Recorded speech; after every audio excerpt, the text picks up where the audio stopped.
Adding a diagnosis or indication for use. All medications must have a diagnosis or an indication for use.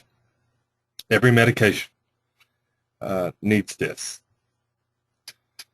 The other orders, like treatment orders and oxygen orders, all that, it's not mandatory to have a diagnosis or indication for use, but any medication must have a diagnosis or indication for use.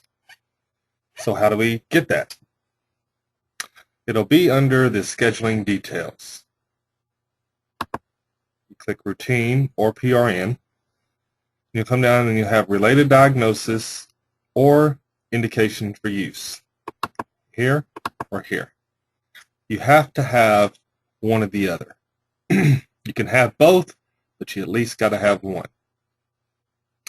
For scheduled medications, it is ideal to use a diagnosis. So how do you find a diagnosis? You'll go to the related diagnosis, come over to the magnifying glass, click that. Let's say we're looking for CHF. There's CHF there. We'll click it and say update. As you can see, CHF was put in the related diagnosis space. You make a mistake and choose the wrong diagnosis, just push clear, click clear, and click the magnifying glass again. Go in and choose your diagnosis by clicking it or placing a check mark in the box to the left. Let's say the diagnosis is not in here. We can't find it. We're looking for Alzheimer's.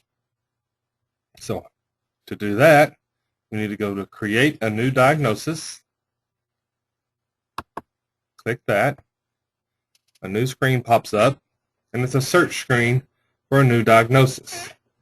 We can search one of two ways. You can search by the code, which is the number, or you can search by the description, like Alzheimer's.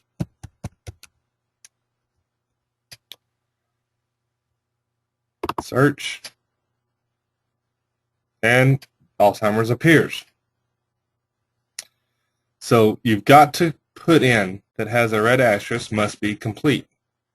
The onset date is the date that the resident was determined that the resident had Alzheimer's.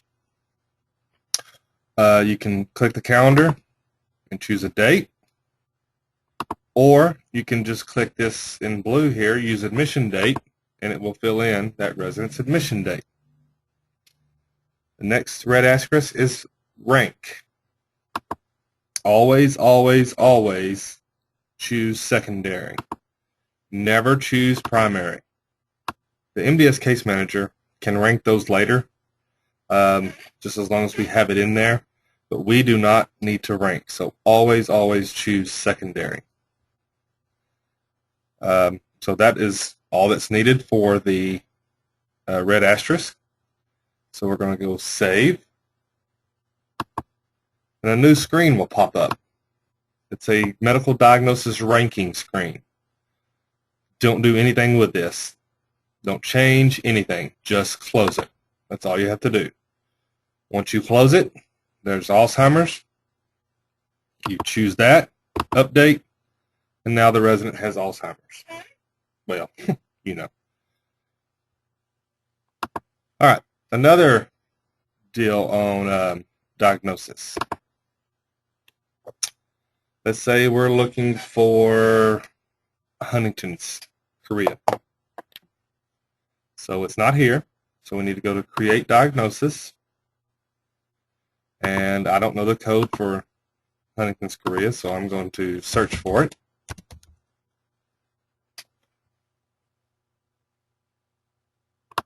Search. As you can see, it's not showing up because we have a hot list, and that's going to be the most used diagnoses. But if you come over here and click all diagnoses, it's going to search all of them. And there we go, Huntington's chorea. Choose that. We've got to put an onset date. We've got to rank it. Of course, it'll always be secondary. Save it. The ranking screen comes up, and we're just going to close it. Choose Huntington's chorea and update. Simple as that.